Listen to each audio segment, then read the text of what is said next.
The next thing is stereochemical consequences of SN1 and SN2. First one is SN1. The example that I have written here is 2-bromobutane.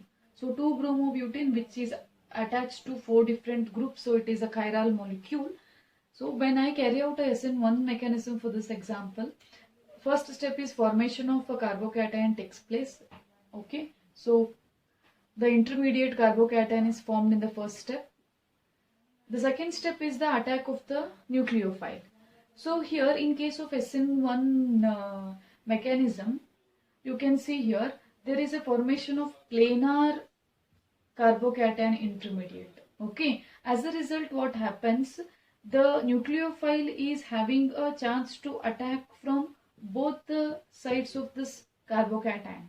Okay, that is why we are getting two products. If the OH minus is attacking from the opposite side of the halogen atom, then we are getting this product. This is called as inversion.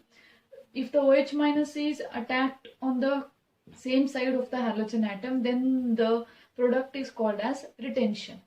That is why in case of SN1, both inversion and retention products will be formed. That is why the mixture of these two is called as racemic mixture. Okay, so what you have to remember here is the stereochemical consequences of SN1 for the 2-bromobutane is there is a formation of racemic mixture. So what is retention here is the there is a retainity of the position of the groups that are present on the carbocation. Whereas in case of inversion, the position of these atoms will be changed. That is called as inversion. And if the position of all these groups are retained, then we are going to call it as a retention. That is why the mixture of inversion and the retention is called as racemic mixture. Okay. The next thing is stereochemical consequences for the SN2 mechanism. Okay. The example that I have written is 2-bromooctane.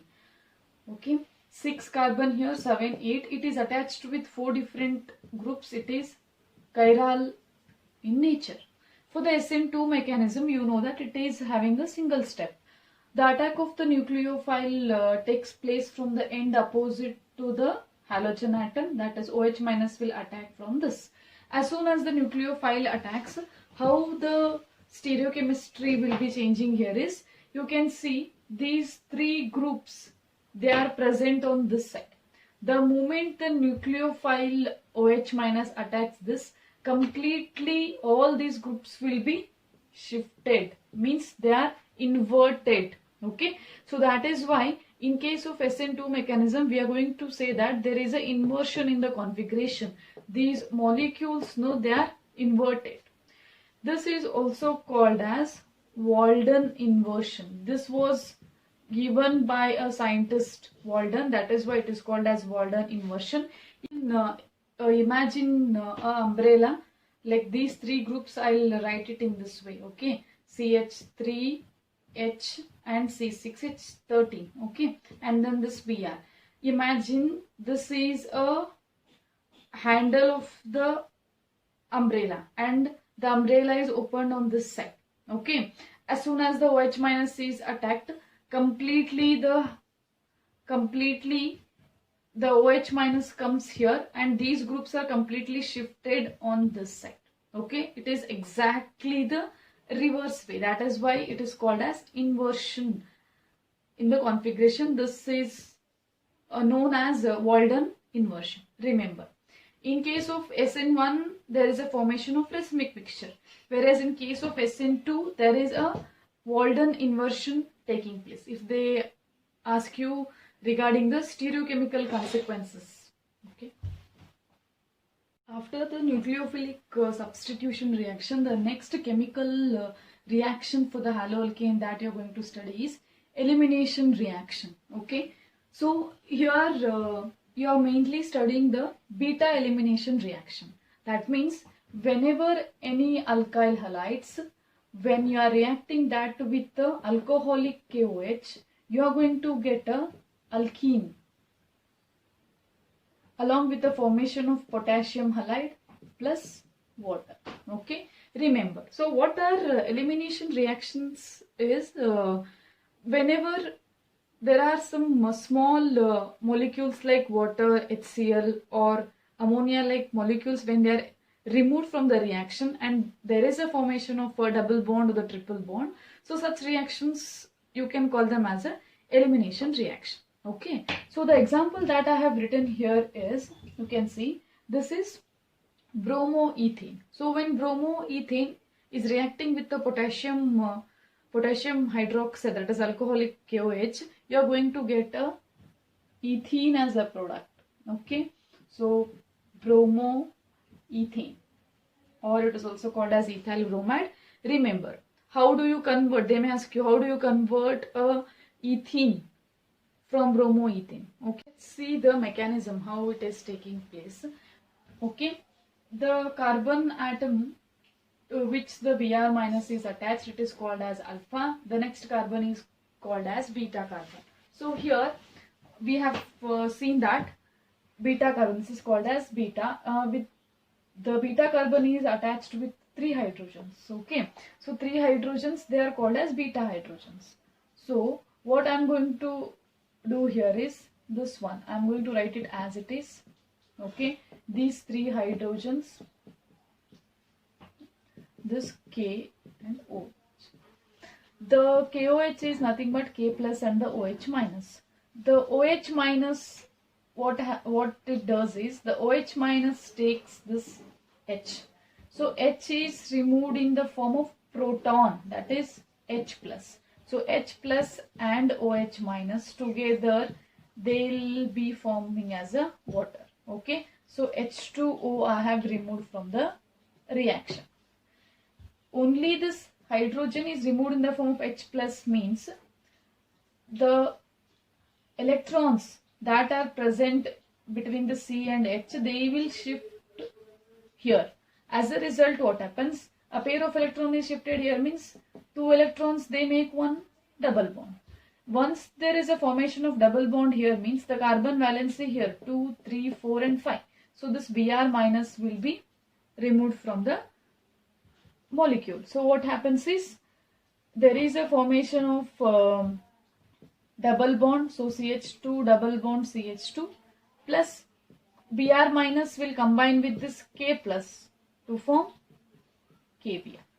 Okay, remember, here there is a removal of beta hydrogen. Okay, that is why we are going to call it as a beta elimination reaction.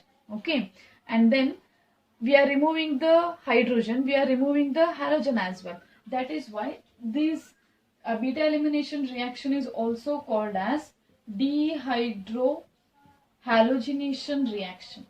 Okay, so what is dehydrohalogenation reaction is, you are removing hydrogen, we are removing halogen as well.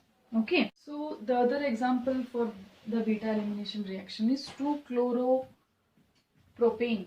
When I am reacting that with the alcoholic KOH, and when it is heated, I am going to get a product as 1-propene.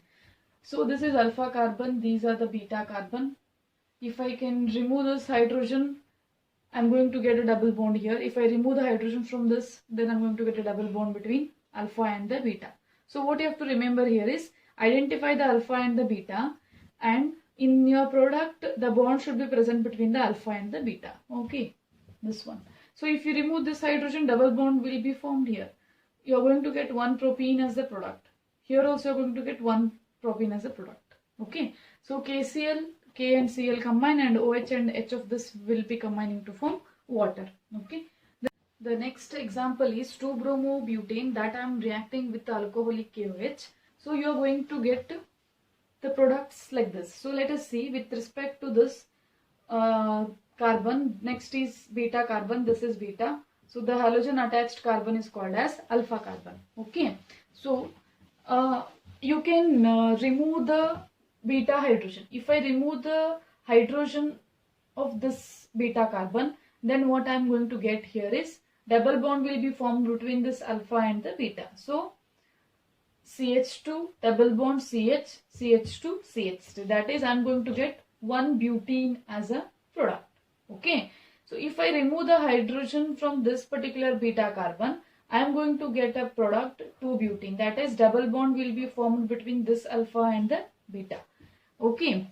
So if in the molecule, if the beta hydrogen, if they are identical, then the product will be only one. Here you can see the beta hydrogens here different. This is having 2 beta hydrogen, this is having 3 beta hydrogens here. That is why you are going to get that 1 butene as one of the product, the other product will be 2 butene. This happens in case of if the molecule is unsymmetrical in nature.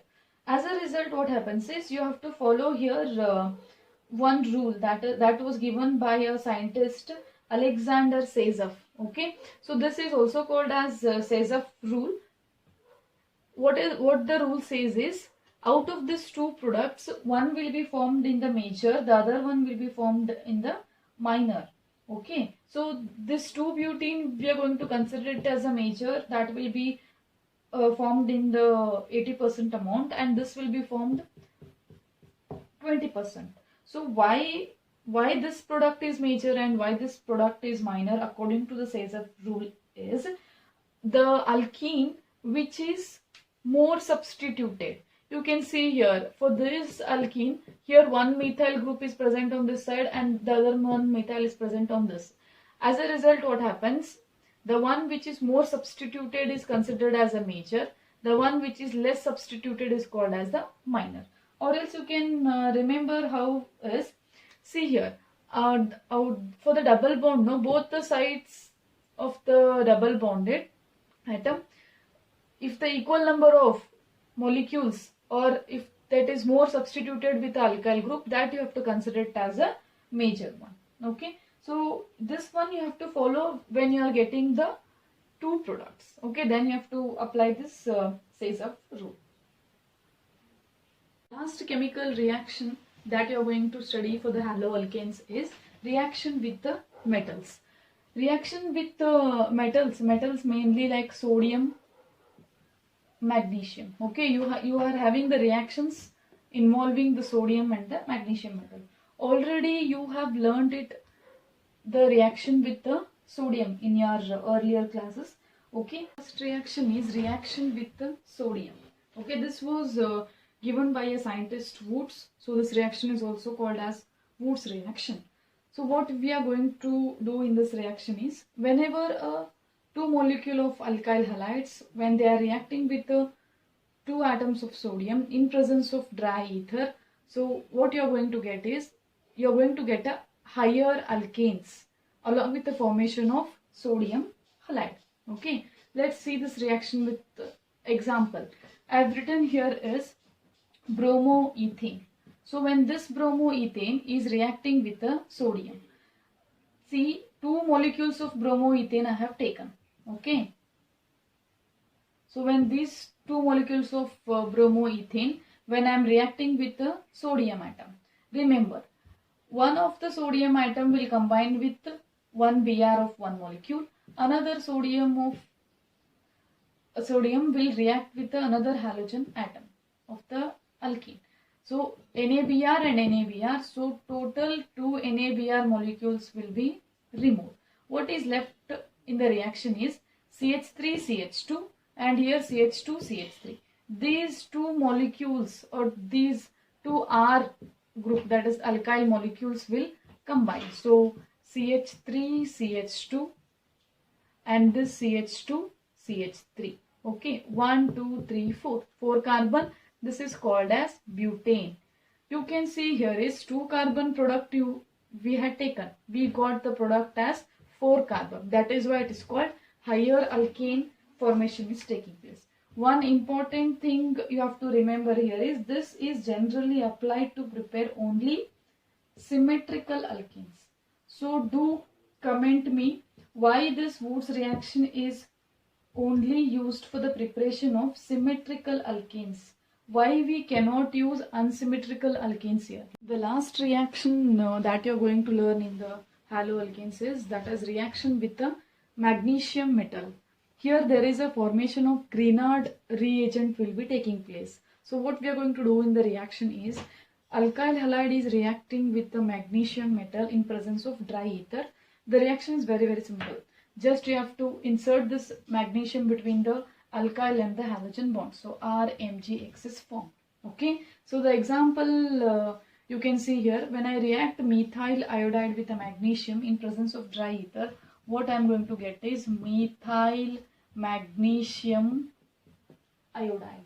Okay. So alkyl group and then the magnesium metal and then halogen. This is one important reagent which was given by a scientist Grignard. So this is called as Grignard reagent. Remember, RMgX. X can be any halogen atom, R can be any alkyl group.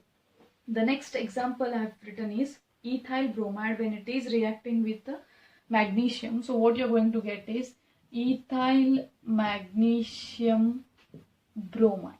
Okay.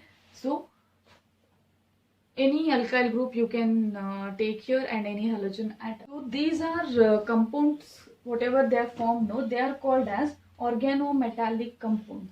Organic compound is attached with the metal. Okay, so that is why there is a metal and organic bond called as organometallic compounds. And then RMg bond, no, this one is completely covalent in nature, whereas the metal and the halogen bond, no, it is completely ionic in nature. Okay, remember.